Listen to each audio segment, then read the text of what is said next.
Shalom, my name is Tony Robinson, and we're going to continue with this episode of Resurrection in the Tanakh.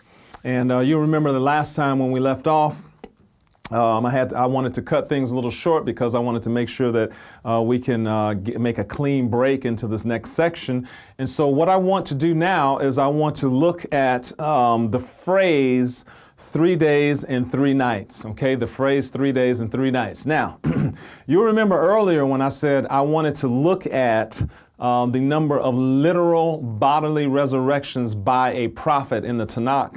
And we said, hey, there just happens to be 3 of them. And then we said we wanted to look at the literal bodily resurrections by Yeshua. And we said, well, hey, there just happen to be 3 of those in the New Testament. Well, when we come to this phrase, 3 days and 3 nights, guess what? There just happens to be 3 of them in the Tanakh, okay? Again, you see, Adonai is the one who had the prophets pen scripture, and so he knew this, and so he has set this before us. And again, as I said, you know, if you were to just take any one scripture by itself and see the number 3 associated with the resurrection, it would mean nothing. But, you see, when Adonai, when I come to you and I show you things like this, and it's every time 3, 30, 300, 330, then obviously Adonai is speaking to us, and he's speaking to us thematically. It's not an overt lesson where he says, where he just outright says that the number 3 is the number of resurrection. But once you see this in so many different passages, it is very obvious that he is communicating through us in a secretive way, in such a way that the folks of the nations who come to the Bible and just say, this book is stupid, it's not true, and they're on their merry way. But because we're children of the light, we stick with the scriptures, we believe it, and then we search for the scriptures. We look at the scripture as if it is that which is as good as gold and as sweet as honey. And so we're the ones that get to get a benefit from that. So there are actually 3 passages in the Tanakh which speak of 3 days and 3 nights. The first one is in 1 Samuel 30, verse 12. And I'll just read the passage to you. It says, "And they gave him a piece of cake of figs and 2 clusters of raisins. So when he had eaten, his strength came back to him, for he had eaten no bread nor drank water for 3 days and 3 nights." Okay, so there was no food for 3 days and 3 nights. The other passage is Esther chapter 4, verse 16. It says, "Go gather all the Jews who are present in Shushan and fast for me, neither eat nor drink for 3 days nor 3 nights. My maids and I will fast likewise, and so I will go to the king, which is against the law, and if I perish, I perish." Again, interesting. Another fast, 3 days and 3 nights. And then we'll look at Jonah chapter 1, verse 17. It says, "Now the Lord had prepared a great fish to swallow Jonah, and Jonah was in the belly of the fish for 3 days and 3 nights." Okay. Now the first passage from 1 Samuel 30, verse 12, is about an Egyptian youth who David's men found in the field. Now, the background for that story is that David and his men, they were actually living with the Philistines for a while because Saul was trying to kill him. So David literally lived with the Philistines, had befriended them, had convinced the Philistines, King Achish. He convinced King Achish that he was a traitor against Israel and that he had come over to the Philistines. It's a funny story. Anyway, while David and his men were out, the Amalekites came and took their possessions, their wives and children and everything. So David and his men get back. They see that everything has been taken, and they find this Egyptian youth in the field, and the Egyptian youth explains to David and his men what happened. So that's the background for that story. And of course, I'm sure you know the background for Esther and for Jonah. So when we compare and contrast these passages to see if there are any common themes, what we see is that in all 3 passages, a person is faced with a life or death situation, okay? The Egyptian youth had not eaten for 3 days and 3 nights, okay? He had fell sick, almost deathly ill, and had not eaten for 3 days and 3 nights. And David's men found him, gave him food, and helped him revive. As a matter of fact, let's see here. I want to see if I want to look at this verse here. Let's see. I want to read what it says in the Art Scroll Tanakh, because I like how they phrase this, because you can really see the idea of resurrection. So let's see here. Okay. So 1 Samuel 30:12, it says, they gave him a cake of pressed figs and 2 raisin clusters, and he ate. And listen to what it says here. And his spirit returned to him.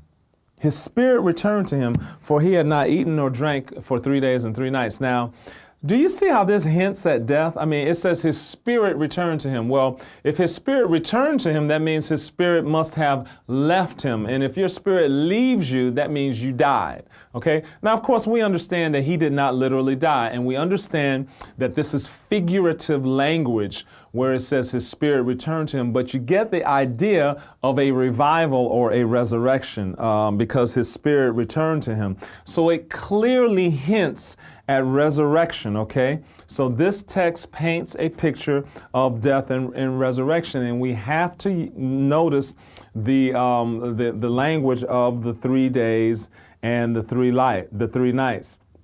As a matter of fact, in this story, we see the phrase the third day again because of what it says in 1 Samuel 30 verse 1, which is the beginning of the story. It says, now it happened when David and his men came to Ziklag on the 3rd day that the Amalekites had invaded the south of Ziklag and attacked Ziklag, and that's where their families were staying, okay? So clearly in this passage, we see the formula on the 3rd day, and that's in verse 1, and then 11 verses later, we see 3 days and 3 nights. Again, you know, Adonai is literally shouting to us that this is an example of someone who was supposed to die, they wind up living, and we see the number 3, okay? We see 3 days and 3 nights. It's because it's messianic. This Egyptian youth, by the way, is a messianic figure. He gives us the picture of one who faces death. There's no way they're supposed to live. He winds up living, and we see that it's associated with 3 days and 3 nights.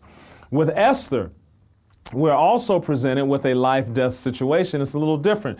Remember that anyone who went in to see the king, apart from the king having already said, I want you to come to me, it was death, okay? You didn't just walk in to see the king. If he had to call you, okay, he had to call you and say, you can come to me. If you just kind of walked up to him, it was instant death. Now, if you walked up to him, he could spare you if he wanted to. And this was the situation with Esther. Esther had not been summoned to the king. And so she needed to go and petition him so that she could spare the lives of her people. And so she asked all of the Jews to fast for 3 days and 3 nights. And she said, then I'll approach the king. And even though I have not been summoned by him, if I perish, I perish. So she literally took her life into her hands. She literally went to face death because she wasn't supposed to live because she had not been summoned, okay? And so, and we see this in Esther chapter 4, verses 10 through 11. It says, then Esther spoke to Hatak and gave him a command for Mordecai. Because, see, Mordecai was telling Esther, hey, you have to do something. You need to go talk to the king so that you can spare the people. And Esther was afraid to do this because she knew that she could be killed. And so she's sending a message to Mordecai. She says, look, all the king's servants and the people of the king's provinces know that any man or woman who goes into the inner court of the king who has not been called, he has but one law, put all to death, except to the one whom the king holds out the golden scepter that he may live. Yet I myself have not been called to go into the king. Lo, these 30 days. There's another 3, okay? So what I'm showing you is that not only did the story of David, the Amalekites, and the Egyptian youth use the phrase 3 days and 3 nights, and not only did the story of Esther use the phrase 3 days and 3 nights, the story of David also used the phrase on the 3rd day. That was a second 3. And the story of Esther uses a second 3 also, because she says, I myself had not been called to go into the king for 30 days. You see, again, all of these 3s. And it's because, again, just like the Egyptian youth, Esther is faced with death. There is no way that she is supposed to survive, because the decree is that all perish who come before the king who have not been summoned by him. And then obviously in the story of Jonah, I mean, if you cannot see that this is an obvious story of resurrection from the dead, then I will pray for you. Okay? Look at this. Your average person who gets swallowed by a large fish, what happens to them? They die. Okay? And they don't live again. So there was no way that after 3 days and 3 nights, Jonah was supposed to come out of that fish walking around and go preach to the Ninevites. Okay? There's no way that was supposed to happen. And so after 3 days and 3 nights, and this is a clear picture of the death, burial, and resurrection of the Messiah, because Jonah in the belly of the fish for 3 days and 3 nights is a picture, is a shadowy image, a prophecy of Messiah who would be in the heart of the earth for 3 days and 3 nights. Jonah was in a place that should have been his tomb. The belly of the fish should have been his grave until he was expelled, right? It should have been his grave. He went in, he should have died. He should have been in there for 3 days and 3 nights. Maybe he did die, and I don't know if he was still alive the entire 3 days, or if he died and then on the 3rd day his life was given back to them, which is irrelevant. The point is that he was in a place of death for 3 days and 3 nights, and then he came forth alive. And clearly a picture of the resurrection of the Messiah, and so is the picture of Esther. Esther went to death's door, as it were. She faced death and she wound up surviving. And same thing with the Egyptian youth who fell ill. He was on his way to death, and David's men found him and revived him. They saved his life by giving him the food that he needs. So again, these are scriptures that clearly associate resurrection with the number 3. And these are some of the most powerful examples of those who face death. And they're some of the most powerful examples of messianic prophecy also. Okay. Now, let's talk about, we're going to start this right here, and we're going to talk about youth, or the Ne'arim, who are brought to death's door. Okay, and you remember when we first started off the series, we said that we're going to see many examples of Na'ars, or Ne'arim, who are brought to death's door, and some of these examples represent some of the clearest pictures of death and resurrection that the Tanakh has. And there are numerous examples of of youth who are brought to death's door. And in most of these examples, we will see the number 3 associated with the picture of their death and resurrection. And the prime example would be that of Isaac, okay? In the binding of Isaac, in Genesis chapter 22, verses 1 through 19. In this story, Isaac is brought to death's door as his father Abraham is about to slay him. That is your picture of death. Okay, he brought Isaac so that he could slay him in obedience to the command and to the obedience of Adonai's commandment. So he raises the knife to slay his son, and at the very last second, the angel stays his hand, and Isaac is able to live. It is a clear picture of death and resurrection, where he was about to die. He's brought to death's door for all intents and purposes. There's no way he's going to survive, and yet he winds up living. As a matter of fact, remember we looked at the Amidah, or the Shemona Esra, right? The 18 prayers, or the Shemona Esra 18 prayers, or the Amidah, the standing prayer. And we saw how the second blessing was one that recognized God as the God who resurrects, And what I didn't tell you at that time is that that prayer, each of the first three blessings is associated with one of the patriarchs because of an event that happened in the patriarch's life. What the first prayer is called Avot, okay, which is about it's called the shield of Abraham. And what happens is, with that one, it's attributed to the passage in Genesis 15, where Adonai says to Abram, I'm your shield and your reward. And he's called Magen Avraham, the shield of Avraham, or the shield of Abraham. That story and the fact that Adonai is Abraham's shield becomes the basis for the first blessing. For the third blessing is associated with Jacob. And remember when Jacob fled from Esau, the first thing that happened is Jacob left, and as he went to sleep that first night, that is when he saw the vision of the ladder going from earth to heaven. And when he woke up and he realized, oh my, this is a holy place. This is the gate of heaven right here. And he says, and I didn't even realize it. He said, this is a holy place. And a godly fear came upon him. Well, the third prayer is about Adonai being a holy God, okay? It's Atakados, it's you are holy, Atakados, Vashimcha Kadosh. You are holy, your name is holy, right? Atakados v'shimcha kadosh ukdashim b'chol yom yachalacha selah barukata Adonai ha'el hakadosh.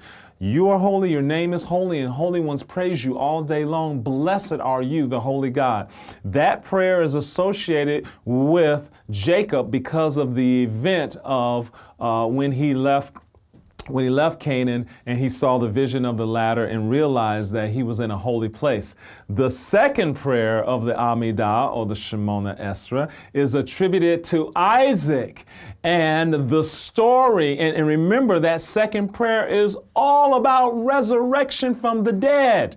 And remember that prayer was penned by the 120 men of the Great Assembly, which included prophets such as Haggai, Zechariah, Malachi. And remember that this prayer of resurrection, it, just like the first prayer is associated with Abraham, the third prayer is associated with Jacob, the second prayer is associated with Isaac, and the story from which the sages of old and the prophets of old perceived resurrection in Isaac's life is Genesis chapter 22, verses 1 through 19, the binding of Isaac. And so what I want to say to you is that the sages of Israel, they understood, and the prophets of Israel, at that 4th century BCE time frame, they understood that the story of the binding of Isaac was a story of death and resurrection. They understood that, and it is captured for us, preserved for hundreds of centuries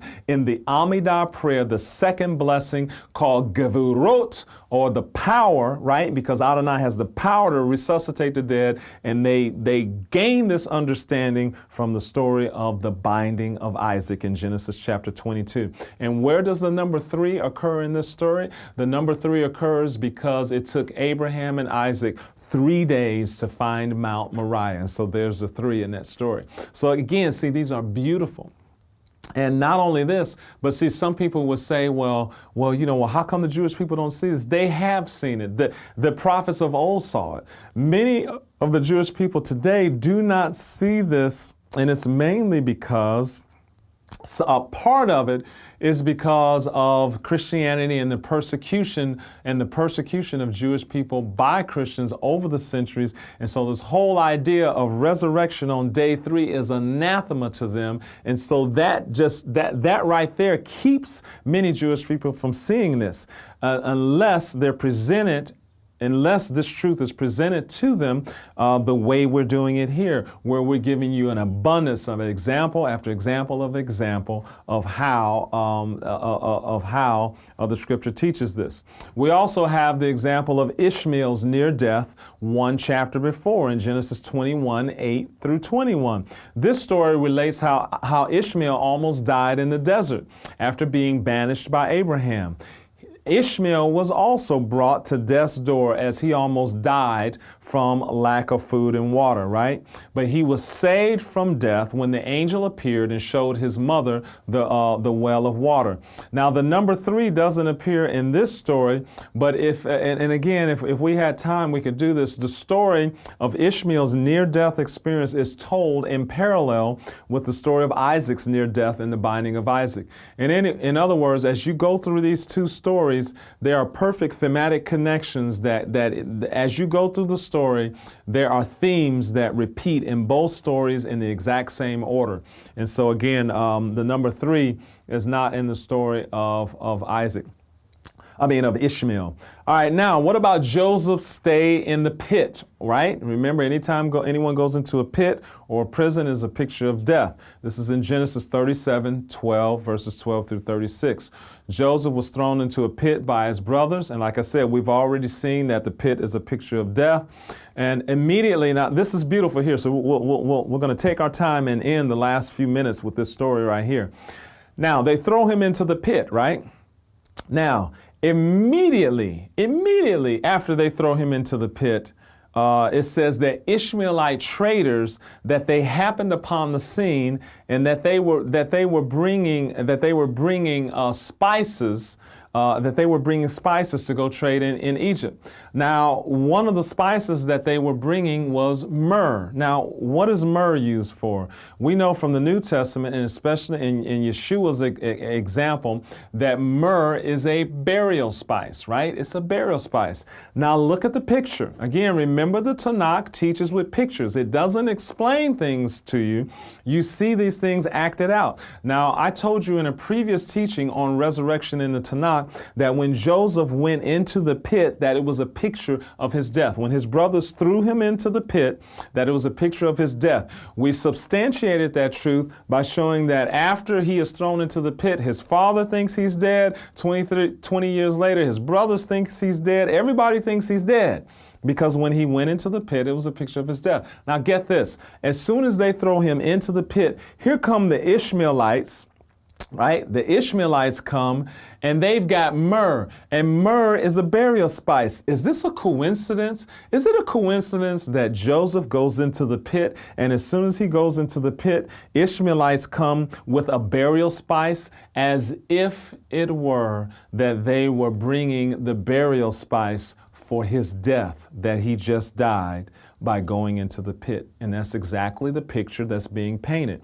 Joseph goes into the pit. The Ishmaelites come with the myrrh. It's as if they brought the burial spice for his death. Again, now, obviously that did not happen. But again, this is totally what's being hinted at, And so again, as I said before, his father thinks they're dead. He's dead 20 years later. His brothers think they're dead. And so his death is taught in many, many ways. There on our website, on some of our YouTubes, we go through some chiastic structures to show the picture of Joseph's death. There's so many ways that the scriptures clearly teach that Joseph, quote unquote, died when he was thrown into the pit. And therefore, his resurrection occurs later on in the story when the brothers bring good news to their father. What is the good news? What is the good news that Joseph's brothers brought to his father later on in the book of Genesis? They said what? Joseph is what? Joseph is alive. That was the good news, because his father thought that he was dead. And so this is the good news, the besorah, right? The besorah, the good news, the gospel, that he's alive. Well, why was that the good news? Well, it was good news because everyone thought that he was dead. And so again, that whole idea. And we've got one more story, and this is such a good story that I'm not going to rush it. I'm just going to wait until the next episode. It has to do with Moses. But again, what we're doing here is we're looking at youth, na'arim. The Hebrew word is na'ar, or na'arim in the plural. These are young men, young men who flirt with death. They all are brought into a situation where there's no way that they're going to live. There's no way they're going to survive. And this is a shadowy image of their death. It's the way that see, what Adonai could have done is he could have literally had people slain and then resurrected them. All right, and it did happen with the widow of Zarephath's son. It did happen with the Shunammite woman's son. They literally died and then they were resurrected. But what Adonai does is he also gives us all of these other thematic teachings, all of these other veiled, shadowy images of death and resurrection cloaked within the storyline of a young man who comes to death's door. There's no way they're supposed to live. That's a picture of their death. And then all of a sudden something happens and they wind up living. It's as if their life is given to them, and that thereby is a picture of their resurrection. And we see the number 3 associated with these stories. Okay, so we've seen it with Isaac, right? We can see it with Joseph. Joseph has a number 3. Remember the dreams that the cupbearer and the baker had? You know, the 3 baskets, the 3 vines. These are 3 days, 3, 3, 3. Here are 3, there are 3, everywhere are 3. Okay, you get the point. And so we're going to continue next time with Moses' birth. And we're going to see a beautiful picture of death, burial, and resurrection with Moses, accompanied by the number 3, resurrection in the Tanakh.